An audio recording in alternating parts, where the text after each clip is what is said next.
पश्चिम बंगाल में ईडी के छापे से शुरू हुई सियासी लड़ाई अब बहुत तेज हो गई। ममता मोर्चे पर डटी हैं, एक्शन के खिलाफ सड़क पर उतर चुकी हैं। विधानसभा चुनाव से पहले एजेंसी के दुरुपयोग के आरोपों की जंग पश्चिम बंगाल की राजनीति की केंद्र में आ गई है। ममता का मार्च हुआ, दिल्ली में प्रदर्शन हुआ, अब बीजेपी भी विरोध में उतर आई है और यह सब कुछ हो रहा है बंगाल में चुनावों को ध्यान में रखते हुए।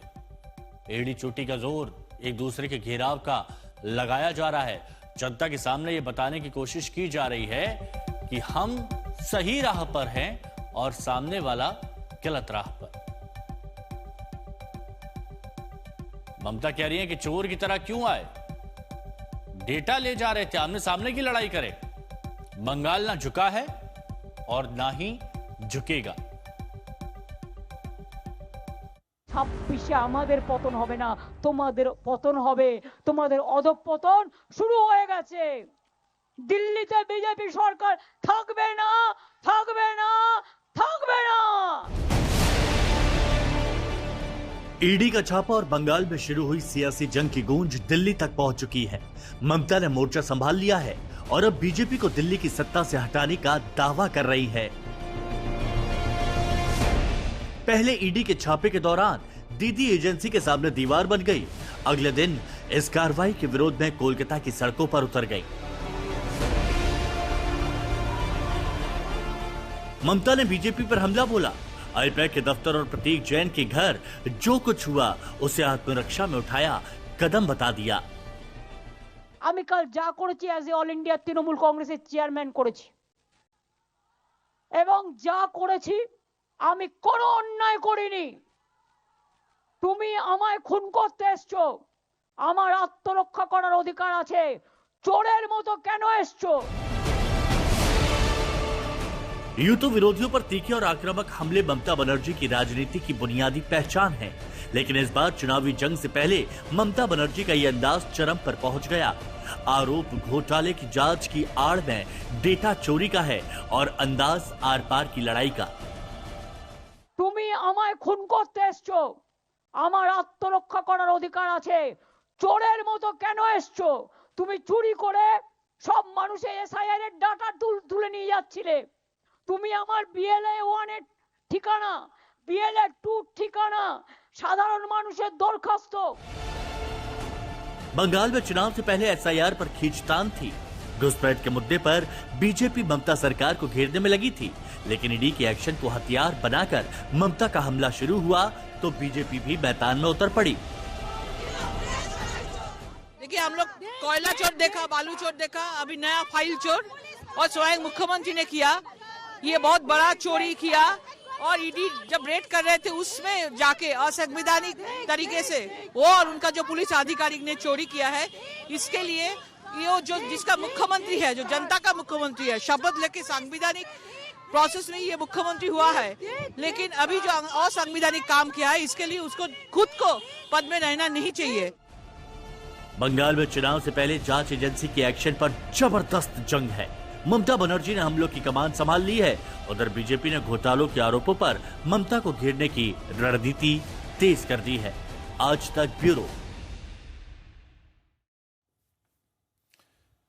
तो पश्चिम बंगाल की जंग 2 मोर्चों पर शुरू हो गई। पहला मोर्चा जमीनी लड़ाई का है। टीएमसी और बीजेपी दोनों ने इस लड़ाई के लिए कमर कस ली है। तो दूसरा मोर्चा जो है वो कानूनी जंग कोर्ट में होनी है, जहां 14 जनवरी को इस केस की सुनवाई होगी, क्योंकि कल भीड़ की वजह से सुनवाई हो नहीं पाई, तारीख मिल गई। मामले में कोर्ट का रुख बेहद अहम होगा और यही वजह है कि जब कल ममता बनर्जी ने कोलकाता की सड़कों पर मार्च कर बीजेपी के खिलाफ आर पार की लड़ाई का शंखनाद किया, तो उन्होंने अदालत पर पूरे भरोसे की बात कही। দখল করেছেন, আমি কোর্টকে দোষ দিই না, বিচারের কাছ থেকে আমরা বিচারের বাণী আশা করি, নাথিং এলস। আমি কোর্টের ব্যাপারে কথা বলবো না। সব দখল করেছেন, যত এজেন্সি আছে गवर्नमेंट ऑफ इंडिया अंडरे सब दखल करेছেন। ईडी का छापा कोयला घोटाले की जांच को लेकर हुआ और ममता के विरोध से जंग बढ़ गई और अब ममता बनर्जी के एक और आरोप के बाद यह लड़ाई और बढ़ती दिख रही है। दरअसल कोलकाता में मार्च के बाद ममता बनर्जी ने आरोप लगाया कि कोयला घोटाले का पैसा शुभेंदु अधिकारी के जरिए अमित शाह को जाता है। ममता ने दावा किया कि उनके पास गृह मंत्री अमित शाह के खिलाफ पेन ड्राइव है और इन आरोपों को लेकर शुभेंदु अधिकारी ने मुख्यमंत्री ममता बनर्जी को कानूनी नोटिस भेजा है, जिसमें ममता से 72 घंटे के भीतर अपने दावों के सबूत मांगे हैं। शुभेंदु ने कहा कि ऐसा न करने पर वो ममता के खिलाफ मानहानि का केस करेंगे। আর শুভেন্দু অধিকারী থ্রুতে টাকা যায় অমিত স্যার কাছে। শুনুন, আপনাদের ভাগ্য ভালো এখনো যে আমি চেয়ারে আছি বলে না ওই পেন ড্রাইভ গুলো বাইরে বের করে দিই না। বেশি লাগালে কিন্তু বলে দিচ্ছি আমার কাছে সব পেন ড্রাইভ করা আছে, আমি কিন্তু ভান্ডা ফাঁস করে দেবো। अब इस बयान को लेकर शुभेंदु अधिकारी ने ममता बनर्जी को नोटिस भेजा, जिसमें शुभेंदु अधिकारी की तरफ से लिखा गया है कि सीएम ममता बनर्जी ने ईडी की जांच से ध्यान भटकाने की कोशिश में मेरे खिलाफ बिल्कुल निराधार आरोप लगाए हैं और मुझे केंद्रीय गृह मंत्री के साथ कोयला घोटाले से जोड़ा। यह लापरवाह बयान व्यक्तिगत अपमान से भरे हुए बिना किसी सबूत के सार्वजनिक रूप से दिए गए। ऐसे निराधार दावों ने न केवल मेरी प्रतिष्ठा को धूमिल किया बल्कि सार्वजनिक चर्चा की गरिमा को भी कम किया। मैंने उन्हें कानूनी नोटिस भेजा है, जिसमें उनसे 72 घंटे के भीतर सभी सबूत देने की मांग की है। अगर वो ऐसा करने में विफल रहती हैं तो मैं मानहानि का केस करूंगा। ये शुभेंदु अधिकारी की तरफ से बयान दिया। तपस सेन गुप्ता हमारे सहयोगी इस वक्त हमारे साथ में जुड़ गए हैं। तपस, 2 दिन से बंगाल का माहौल गर्म है। भले ही पूरे देश में ठंड पड़ रही हो, लेकिन बंगाल का माहौल गर्म है। आज क्या हलचल देखी जा रही है?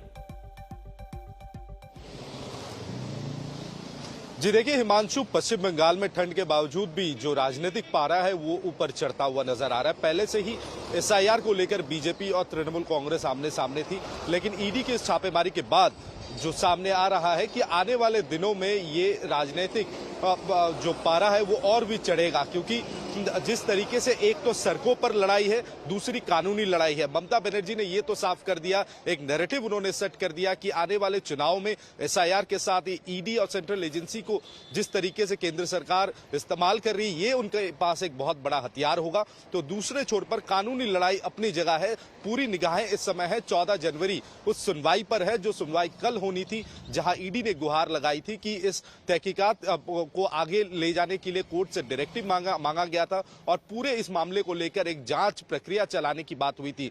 लेकिन तमाम चीजों पर पानी फिर गया जब कल कोर्ट रूम के अंदर जिस तरीके से बवाल हुआ और जस्टिस शुभ्रा घोष अपने कोर्ट छोड़कर वो निकल गई।